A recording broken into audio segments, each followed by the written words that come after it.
Hi, everybody. Welcome back and happy Thanksgiving a few days early, right? Hey, I hope you'll have an opportunity to celebrate with friends and family this week. For several years, a friend of mine and I would get up really, really early on Thanksgiving morning and participate in the Atlanta Half Marathon. I know a lot of you have probably participated in that. Notice I didn't say we ran the Atlanta Half Marathon. Some years we ran, but sometimes we just participated. But the great thing about starting off Thanksgiving with a really long run is guiltless eating all day long. Now, honestly, that was several years ago. These days, it's just guiltless eating all day long. Now, if you know anything about the history of Thanksgiving, you know that it began as a really small community's response, then a colonial response, and ultimately, eventually, our nation's response to divine provision and divine protection. Because gratitude or feeling thankful is actually a universal experience. I mean, when good things happen or when we're on the backside of a rough stretch, there's something just intuitive, instinctive in all of us. There's just this automatic feeling of gratitude. For some folks, it's thank goodness. For others of us, it's literally thank God, but thank somebody or thank something, right? We're just all instinctively thankful, though we may express it in different ways. It's almost like we can't help it. Now, I say it's almost like we can't help it because when it comes to expressing our gratitude to each other, it's not always so intuitive, right? It's not always so fluid. It's not always so instinctive. Not only can we help it, oftentimes we do help it. We withhold our gratitude. And when you withhold gratitude, when I withhold gratitude, we actually create a gap in the relationship, an unfilled space. There's unfinished business, which creates a glitch in the relationship. And if it goes on for too long, it actually undermines the integrity of the relationship. Or to put it bluntly, few things sting, isn't this true? Few things sting more than ingratitude. And here's why. Because ingratitude communicates, I don't see you. I don't even see you. I don't recognize you. I don't recognize what you've done. I don't recognize your effort. I don't recognize your sacrifice. Ingratitude communicates, you know what? You owed me that, so why would I thank you for that? Ingratitude stings because it isn't neutral. It's the opposite of what was expected or earned or perhaps even deserved. So it hurts, which is odd because the other person really didn't do anything to us. They just didn't do anything. You thought they would hit the tennis ball back, but they just stood there and let it bounce against the fence behind them. So there are a few things more hurtful than ingratitude. But at the same time, isn't this true? There are few things more uncomfortable than pointing out someone's ingratitude, right? I mean, it feels kind of childish, like, hey, what about a thank you every once in a while? Or, hey, you didn't say thank you, or you never show me any appreciation. I mean, who wants to say that? To say that makes us feel small and insecure. Not to mention, when you say that, the other person says, wait a minute, oh, I'm so sorry. But what we hear is, I'm so sorry, little baby, who needs constant reassurance and affirmation, right? So even asking about or bringing up the subject of ingratitude is so uncomfortable. Ingratitude is a strange thing because, well, it's not even a thing. It's more a lack of a thing. But it doesn't always come packaged in silence or a lack of response. Sometimes ingratitude is actually expressed verbally. You've been in this situation. You do something for somebody else, and instead of saying thank you, they explain that, well, you didn't do it right, or you chose the wrong color. But mostly, in most cases, ingratitude is an absence of words, an absence of recognition of something that we've done that deserves recognition. The other odd thing about ingratitude is this. It looms large when we're the victim. I mean, it's all we can see when somebody has been ungrateful. We can't possibly miss it, but it's completely invisible to the perpetrator. I mean, think about it. When we create a gap through our ingratitude, it's all the other person can see, but we can't see it at all. We're clueless, which is obvious to the other party, which in the moment makes the pain that much worse. Or to put it simply, the recipient is always aware, right? But the culprit is rarely aware. It's so odd. Now, for me, I have to be really careful because outside my family, it's easy for me to just write off ungrateful people. And I hate to say that, but it's true. I mean, I can be a one and done person. Gratitude goes a long way with me, and ingratitude, it goes a long way with me as well. There are people, honestly, that I would have a difficult time extending generosity with my time or my influence or my resources because of how they didn't respond last time I was generous to them with my time, influence, or my resources. And that's something I've got to monitor because as a Jesus follower, I'm required to be generous regardless of how people respond. But come on, it's a whole lot easier to extend generosity to grateful people. And my reason for bringing this up and my reason for bringing me up is this. Your ingratitude, which you might not even be aware of, your accidental ingratitude is leaving a mark. It's undermining your respectability, and you don't know it. I mean, the ungrateful people I struggle not to write off have no idea. The people who've written you off because of your ingratitude, you have no idea. And if you're not family, they're not going to tell you. They just move on. And the uncomfortable thing about me even talking about this is I'm sure there are people watching or listening who have experienced a lack of gratitude from me. And, here's the point. I don't know who they are. I'm clueless. And I'm kind of glad no one's here to say amen.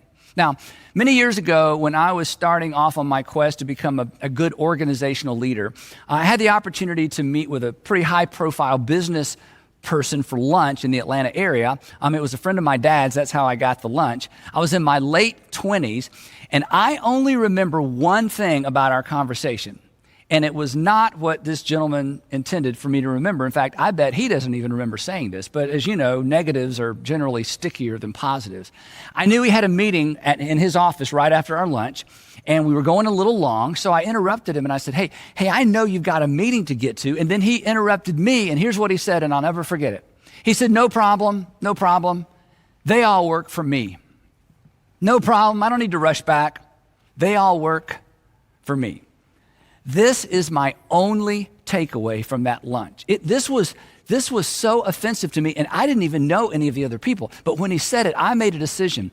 I will never take the people who work with me or for me for granted. In fact, I refuse to use the phrase my people or our people when referring to people that I work with. I don't have any people. No one deserves to be talked about or treated like they're somebody's people. And I'm sure he didn't mean it that way, perhaps. But it made an impression. It struck me as extremely ungrateful because he was what? He was taking them for granted. They'll wait. They've got nothing better to do. They owe me. I don't owe them. Have you ever felt taken for granted? It's terrible, isn't it? It's dehumanizing. It's one of the worst things you can experience on planet Earth. Now, moving on. If you've ever been accused, think about this. If you've ever been accused, and we all have, if you've ever been accused of being ungrateful, if you're like most people, you probably got defensive. And the reason you got defensive is because you felt like somebody was accusing you of not feeling something. Isn't that true? Somebody says, I don't feel like you're grateful. I think you take me for granted. And we immediately get defensive and we're like, oh no, and we feel like they're judging us. And we get defensive because we think, hey, how could you possibly know how I feel? Which, of course, is the point. They don't know how we feel. They know how they feel. They feel unappreciated. They feel taken for granted. But we feel otherwise, so we push back and we get defensive. And we say things like this, but I am grateful. Translated, I am grateful on the inside. I have grateful thoughts and feelings towards you, which, while it's true, it's meaningless, isn't it? Because, and this is the point of today's discussion, unexpressed gratitude, think about it, unexpressed gratitude is actually experienced by the other person as ingratitude. Unexpressed gratitude is experienced by the other person as the opposite of what we convince ourselves we really feel and we really think. Through the years, I've met with lots of men in particular who are super busy and find themselves a little bit alienated from their families and their children. And here's the advice I always give them. I say, look, you love your kids in your heart, but you don't love your kids on your calendar. And the calendar is what counts. The calendar is what connects. The calendar is what communicates what you feel. And the same goes for gratitude. It's the expression of gratitude. It's the expression of gratitude, not the emotion that completes the circle, that closes the gap, that maintains the connection. Or to put it another way, gratitude and ingratitude are relationally determinative. This is so important. Gratitude and ingratitude actually determine how much of you're willing to entrust to someone else, and it determines how much he or she is willing to entrust to you. Because when we feel taken for granted, we instinctively, it's not a decision, we instinctively withhold part of ourselves in order not to be hurt. Again, gratitude and ingratitude are relationally determinative. They determine something about the relationship. Or think about it this way. Our hearts, and you've experienced this, our hearts actually gravitate toward recognition and gratitude. It's not a decision, it's a response. If you're married or if you're in what you hope to become a permanent relationship, here's a tip. This is so important. Don't let anyone out-grateful you. What I mean by that is be the most grateful person in your loved one's life, because their hearts gravitate toward recognition and gratitude. Now, if you're a middle schooler or a high schooler still living at home, I want to tell you something, but I don't want you to tell your parents that I told you this. If you would like to get your mom and dad to be more yes than no when you ask for things, when you want more freedom, if you want more yes than no, be grateful for everything out loud. And here's why. Your parents, and parents in general, are so accustomed to being taken for granted. If you're the typical middle schooler or high school student, and I know you don't think you're typical, but if you are, here's how you might think. Well, of course I have a room, and of course I have cool clothes, and of course I have more food than I should eat, and of course I get a ride to school. That's what they're supposed to do. They're my parents. But middle schoolers and high schoolers, don't be typical. I'm telling you, turn up the gratitude. Here's why. First of all, your parents deserve it. But second, it will melt their hearts. It will melt their hearts because gratitude is the language of the heart. Besides, they don't actually owe you anything. Here's a life lesson for you. At the end of the day, everybody is a volunteer, even your parents. So be ridiculously grateful. Now, there's a famous narrative from the life of Jesus, and we talked about this about 5 years ago, if you were around then. And every time I read this narrative, honestly, it kind of feels like the gratitude bar gets raised a little bit. I immediately think about the people I'm grateful for in my heart that haven't heard it from my lips or my pen. Now, Luke, who thoroughly investigated everything in the life of Jesus, begins this narrative like this. He says, "Now Jesus was on his way to Jerusalem, and he traveled along the border between Samaria and Galilee." And if we had a map, I would show you this area. This is a very remote area, sparsely populated. It's kind of in the middle of nowhere. And as he was going, the text says, and as he was going into a village, 10 men who had leprosy met him. People with leprosy, they basically hovered between life and death. They weren't dead, but they couldn't really live. And worse than that, imagine, they stood at a distance and they watched everybody else live their lives. As you know, in ancient times, leprosy was considered highly contagious. People afflicted with leprosy don't experience pain the way the rest of us do.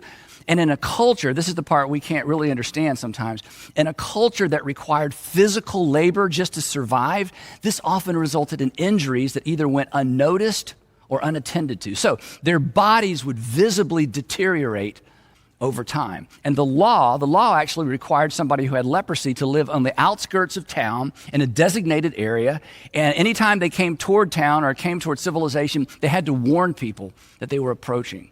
Consequently, lepers often created their own communities. They grew their own crops and they survived the best that they could. And it would come as no surprise to Luke's first century readers that a community of lepers were kind of eking out a living in this remote borderland between the predominantly Jewish territory of Galilee and the area inhabited mostly by Samaritans. Now, this has nothing to do with the story, but I think it's worth pointing out. At the end of this account, we discover that this particular community of lepers was comprised of both Jews and Samaritans, two groups who normally would have nothing to do with each other for both political and religious reasons. But here's the thing. Pain, suffering, and alienation, Pain, suffering, and alienation have a way of minimizing differences and maximizing what people have in common.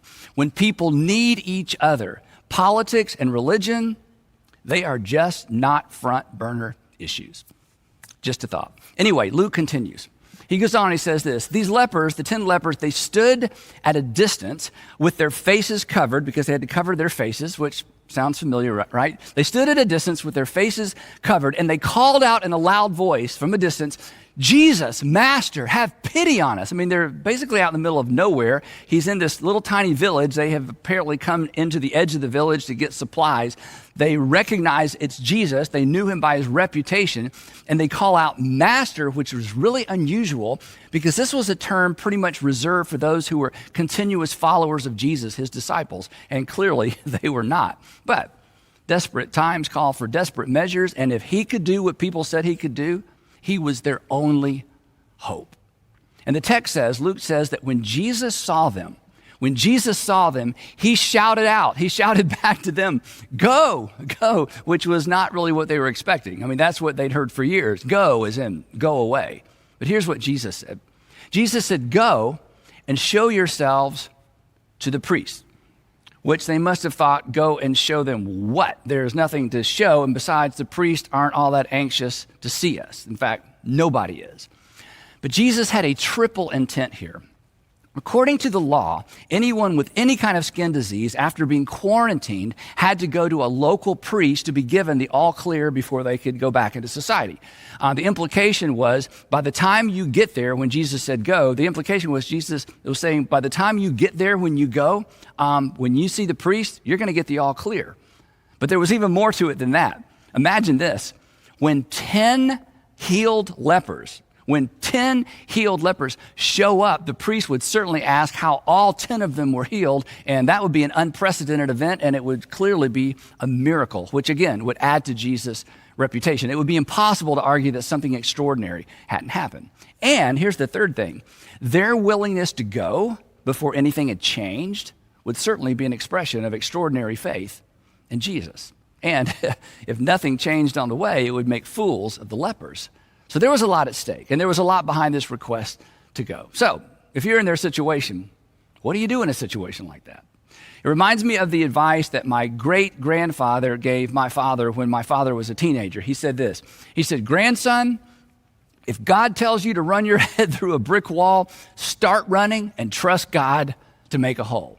So Jesus said, go, and they went, and not because it made any sense, but because Jesus told them to go. And you probably remember what happened next. And as they went, as they obeyed, as they went, they were cleansed. They literally walked by faith. This is a phrase we throw around a lot in the church and in Christianity, to walk by faith. This is literally what it means to walk by faith. They responded to the promise and the prompting of Jesus before they knew the outcome. That's what it means to walk by faith. But then the twist in the story, and the reason we're even talking about this.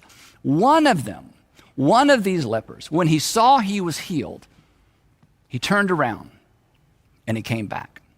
He turned around, he returned, he completed the loop, he filled the gap. He came back, the text says, praising God in a loud voice, and he literally threw himself at Jesus' feet and thanked him. No more social distancing. He walked right up to Jesus and fell at his feet. He was not content. He was not content to feel grateful. He demonstrated it. He expressed it. And think about it, as much as he was ready to get back to living among the living, as much as he wanted to put all of this behind him, he knew he had to close the gratitude loop. After all, Jesus had just given him his life back. So he did what we all need to do. He went back to thank the one who had enabled him to move forward. He went back to thank the one who enabled him to move forward with his life. And Luke, looking back over the story arc of Jesus' life, I think he must have smiled when he penned these next 4 words in Greek, 5 words in English. And he, talking about the leper, and he was a Samaritan. The implication being the other 9 probably weren't. This man had experienced alienation and discrimination on multiple levels. He was extra grateful. And I think the reason for this added, seemingly unimportant detail comes to light when you read the entirety of Luke's gospel.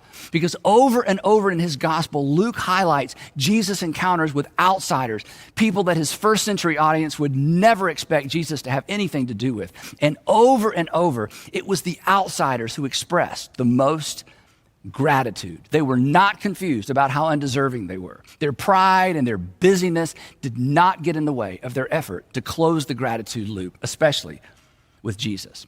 But this incident doesn't end there. Jesus asked a question. He said, "Were not all 10 cleansed? Where are the other 9? Now, in the Greek text, it's interesting because the interrogative where is actually at the end of the sentence for emphasis. Here's how it reads in the Greek. Literally, the 9, where? The 9, where are they? And of course, Jesus isn't really expecting an answer. He's just making a stinging observation. Something is missing. Someone is missing. Some ones are missing. The other 9 have missed the moment. The other 9 have missed their opportunity. Something was missing, incomplete, unfinished, open-ended. The circle isn't closed. But now the window to close it has closed. Now, if you're a parent, you understand what Jesus is getting at here. And for those of us who can remember how our parents raised us, we understand what Jesus is getting at too. When you were a kid and somebody gave you a gift and one of your parents was standing there, they would immediately say what? They would say thank you, as in, right now, say thank you. There was urgency, like quick, say thank you right now. Time is running out. Close the circle, connect the dots. And this is Jesus' point. The other 9 missed the moment, and the moment had passed. How ungrateful. Their entire destiny had been changed. Apart from Jesus, apart from his intervention, they're going to spend the rest of their lives eking out a living in the middle of nowhere. They've been restored to their families and their children. They could work again. They could worship again. And where are they? And when we read this story, isn't it true we respond the same way Jesus did? Yeah, where are those guys? But before we judge too harshly, I imagine if someone had confronted the other 9 about their apparent lack of gratitude, I should say, I imagine that they would have been quick to respond with like, what? We're not ungrateful. We are so grateful. Our hearts are filled with gratitude. I mean, the other 9 had to have felt it, right? But the problem is, like us sometimes, they didn't express it.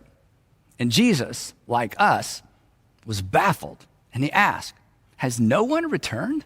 Has no one returned to give praise to God except this foreigner? Only one returner? And again, the question is a rebuke.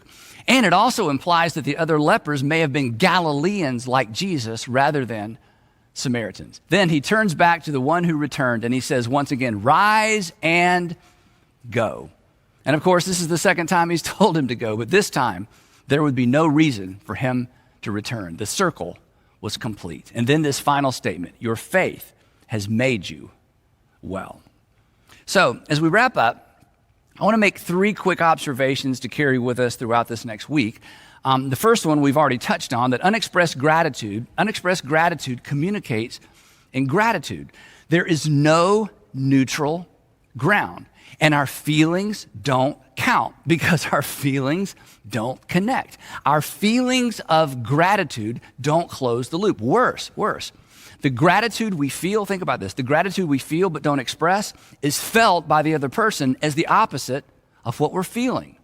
We feel grateful. They feel unappreciated, taken for granted. And this is important, telling other people how grateful we are for someone else doesn't count either. Even if that person hears us. And here's why I say that. And so if you're married, there's a tendency to do this sometimes, right? Bragging on your spouse to other people in front of your spouse, but never bragging on your spouse to him or to her privately, never expressing gratitude directly to them, does not close the loop. In fact, in some instances, expressing gratitude to other people about something rather than to that person can actually be insulting. Second thing is this: ingratitude feels like rejection. Ingratitude feels like rejection. Over time, unexpressed gratitude has the same effect on people in a relationship as rejection. It creates a gap. Again, our hearts gravitate toward acceptance, real or imagined. Appreciation feels like acceptance. So if you want the heart of your child or your spouse or an employee or associates, if you want their heart, express gratitude. You want to be surrounded by people who just do what they have to do to get by? Withhold it. Take them for granted. They get a paycheck. It's my husband. She's my wife. This is what they signed up for. This is what they're supposed to do. You may keep their hands, but you will never have their hearts. They may stick around, but the relationship will eventually be void of intimacy. Last observation is this. Unexpressed gratitude may indicate an inflated view of self. And here's why I say that. The message of ingratitude is this: I could have done this without you, so I don't really owe you anything. Isn't it true that arrogance and ingratitude are generally found under the same rock? Arrogant people are generally ungrateful people, and ungrateful people usually come across as arrogant. So I want you to be really honest for just a moment. Is expressing your gratitude difficult for you? Is expressing gratitude difficult for you? Are you more comfortable pointing out how something could have been better rather than recognizing how good it actually is? If so, have you ever done any work digging around trying to figure out why you're kind of wired that way? If not, I'll give you a starting point. Here's a hint. Gratitude feels like an admission of weakness. It makes you feel like you may not have been able to accomplish what you've accomplished without help. Guess what? You couldn't. In the wake of your progress, in the wake of your success, in your rearview mirror, professionally, academically, financially, relationally, athletically, are dozens of people who facilitated your progress, who facilitated your success. And acknowledging their role is not weakness. It's maturity. It's evidence you've let go of an inflated, unhealthy sense of independence. Gratitude is evidence that you have life in proper perspective. You would not be where you are without the support and the help of other people. You do actually owe them a debt of gratitude, and that's okay. So, back to Luke's account for just a moment. Let's be the one. Let's be the one rather than the 9. Let's make up our mind to be like the one who went back to thank the one who enabled him to move forward. Why not make it a habit of our lives to go back to the people who've allowed us to move forward? So here's a question. Who helped you move forward? Who helps you move forward? Have you thanked them recently? Sure you pay them. I'm sure they married you. I'm sure it's your mom, right? But have you expressed your gratitude lately? You may feel it when you think about it, but have you expressed it? And if not, why not? Could it be you are in fact more like the 9 than the 1? That you took what was given, you got distracted by the new opportunity, the new freedom, the new recognition, and then you just went on your merry way without circling back to say thank you?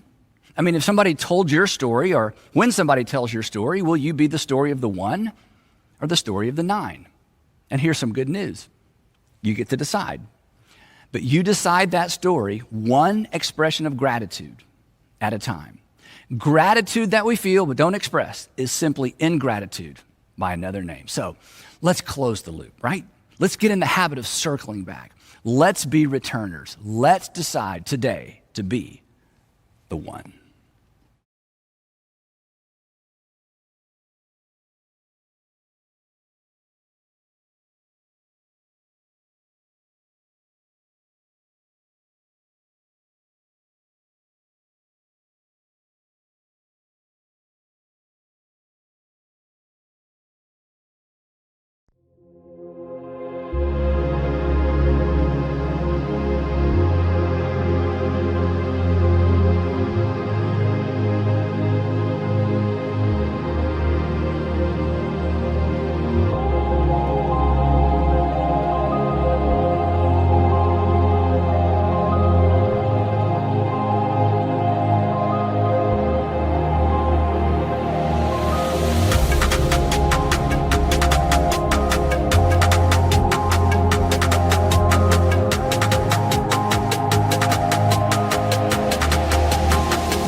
Chẳng thể quên khi cơn mưa đêm lại về. Em đã quên lời thề và ta như đông chìm sâu. Không còn mơ em anh nhận màu. Em chỉ cần mơ đâu em bay. Chỉ còn là những cơn mưa vô giá. Cho bên mơ em không mơ anh. Anh một đêm mơ chỉ cần bên em không được cần nhớ. Và chỉ có em không còn nhớ. Và người ta bên nhau như ngã tớ. Muốn nhớ về say em chỉ có mấy em ở đây. Và anh như muốn chết đi nhưng không muốn em mơ mày. Tình yêu làm cho ta đau đầu. Cùng em như nằm hâm mộ. Anh như đứa mong cầu. Và vui bên em hôn sầu. Chào các bạn bạn em mơ. Chỉ có bên em nhưng đừng có mơ. Em mà đang dài. Em muốn bên ai. Anh không mong gì hơn. Chỉ mong em sẽ ở đây ôm anh thật gần. Anh chỉ mong đôi ta được có nhau. Mà đừng em đâu anh có em. Muốn em bên anh có em. Ta sẽ trao nhau môi hôn thật sâu. Ôm anh.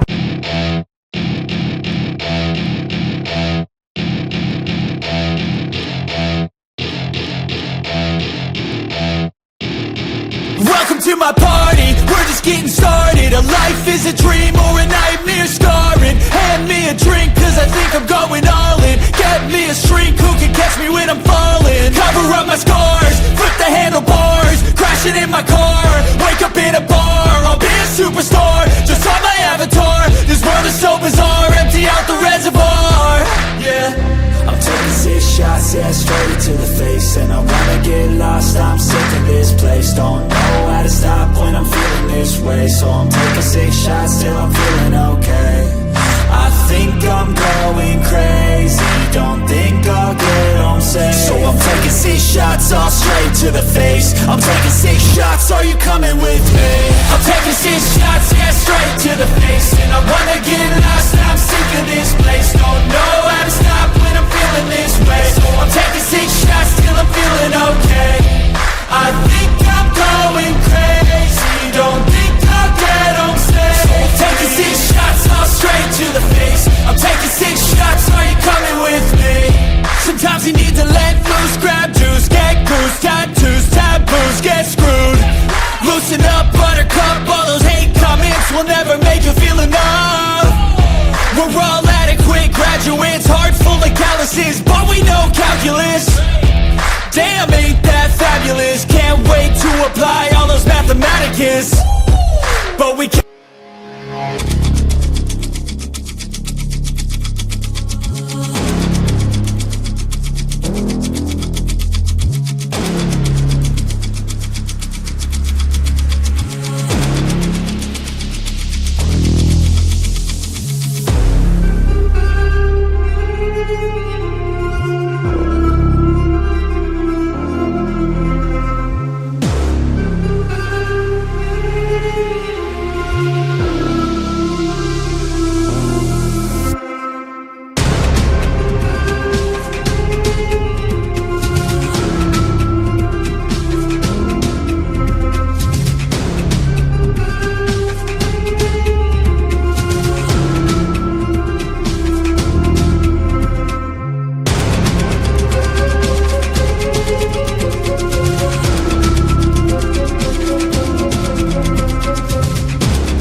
Bye.